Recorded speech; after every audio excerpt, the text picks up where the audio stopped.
दोस्तों, एक बुजुर्ग महिला डीएम ऑफिस जाती है और उसके हाथ में एक चिट्ठी है।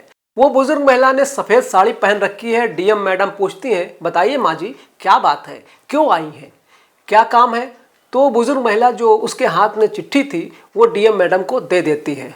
और जब डीएम मैडम उस चिट्ठी को खोल कर देखती हैं, प्रिय डीएम बिटिया, इन्हीं अल्फाजों के साथ इस चिट्ठी की शुरुआत हुई थी।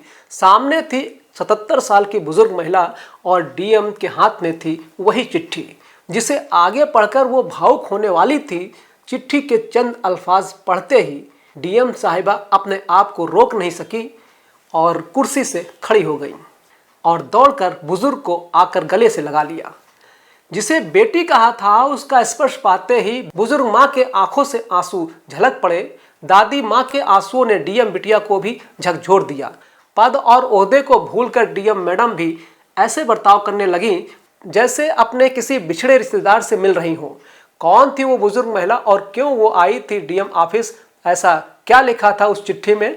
नमस्कार, आदाब, सत श्री अकाल।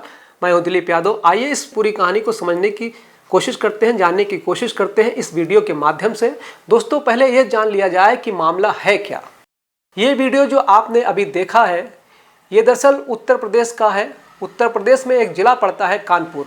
ये कानपुर के डीएम ऑफिस का वीडियो है और जिस बुजुर्ग महिला को आप डीएम के ऑफिस में देख रहे हैं, दरअसल इस बुजुर्ग महिला का नाम कुसुम सिंह है और वो जिले के भोगनीपुर तहसील के ढोकल गांव से चलकर डीएम बिटिया से मिलने आई थी।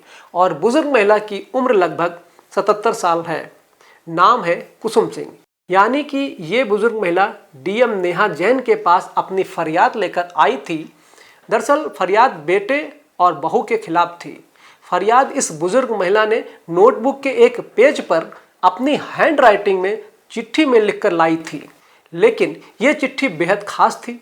खास इसलिए क्योंकि इसकी शुरुआत आम लोगों की तरह नहीं लिखी गई थी, अधिकारियों को संबोधित करते हुए नहीं लिखी गई थी, बल्कि इसमें भावनाओं का पुट था। बुजुर्ग महिला ने या यूं कहे दादी माँ ने प्रिय डीएम बिटिया से पत्र की शुरुआत की थी और चिट्ठी के आखिरी में लिखा था, शुभकामनाओं सहित आपकी दादी माँ। चिट्ठी के बीच में क्या लिखा है वो भी बताएंगे, लेकिन डीएम के दिल को चीरने के लिए इतना ही काफ़ी था। ये पढ़ते ही डीएम नेहा जैन अपने आप को रोक नहीं पाई और कुर्सी छोड़कर दादी माँ की तरफ दौड़ पड़ी और गले लगा लिया। जिसे बेटी कहा था, उसका स्पर्श पाते ही बुजुर्ग की आंखों से आंसू निकलने लगे और वो रो पड़ी।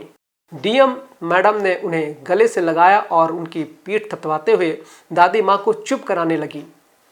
डीएम साहिबा इस बात से हैरान थी कि क्या ये बुजुर्ग महिला की ही हैंड राइटिंग है, क्योंकि जिस लहजे में यह पत्र लिखा गया था उससे भी ज़्यादा खूबसूरत वो हैंड राइटिंग थी।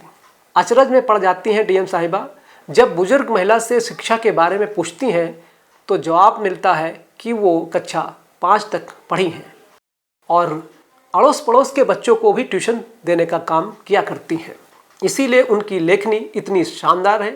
डीएम और पूरा स्टाफ महिला के आत्मविश्वास और राइटिंग स्किल के दीवाने हो गए थे।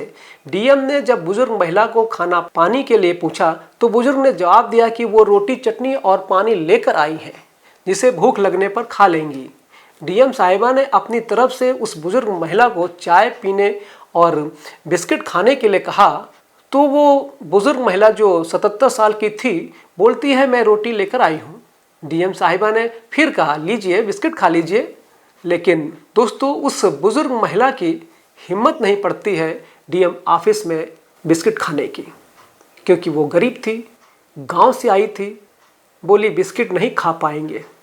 जब रोटी खा पाएगी तो बिस्किट क्यों नहीं खा पाएगी? इसके बाद डीएम ने महिला की शिकायत सुनी। शिकायत उस महिला की ये थी कि साल 1981 में उसके पति छविनाथ सिंह की कैंसर से मौत हो गई थी।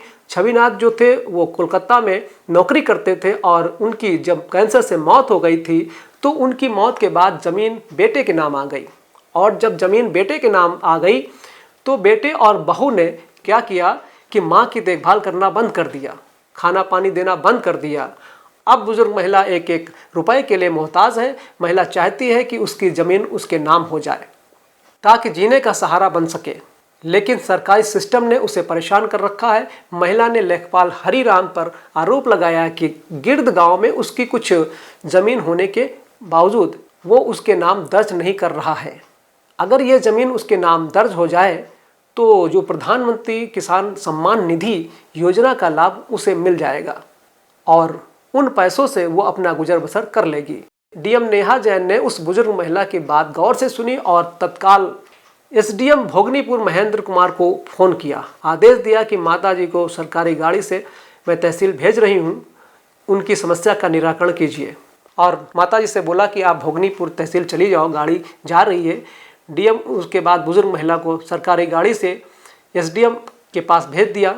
दरअसल दोस्तों, उस बुजुर्ग महिला को कहीं से पता चला कि डीएम जैन महिलाओं की समस्याओं को बहुत गंभीरता से लेती हैं और उनका निराकरण भी करती हैं। इसी उम्मीद में वो चिट्ठी में अपना दर्द लिखकर डीएम के ऑफिस गई थी। महिला की ये आस सही साबित हुई और उनको न्याय की एक रोशनी दिखी। अब देखना यह है कि एक मजबूर माँ को इस सिस्टम के सितम से राहत मिल पाती है या नहीं। दोस्तों, क्या कहना चाहेंगे आप उस डीएम के बारे में? क्या कहना चाहेंगे आप उस बुजुर्ग महिला के बारे में? आपकी जो भी राय है वीडियो के कमेंट बॉक्स में आप जरूर लिखें। और अगर जानकारी अच्छी लगी हो तो वीडियो को लाइक कर दीजिए, अपने दोस्तों को शेयर कर दीजिए।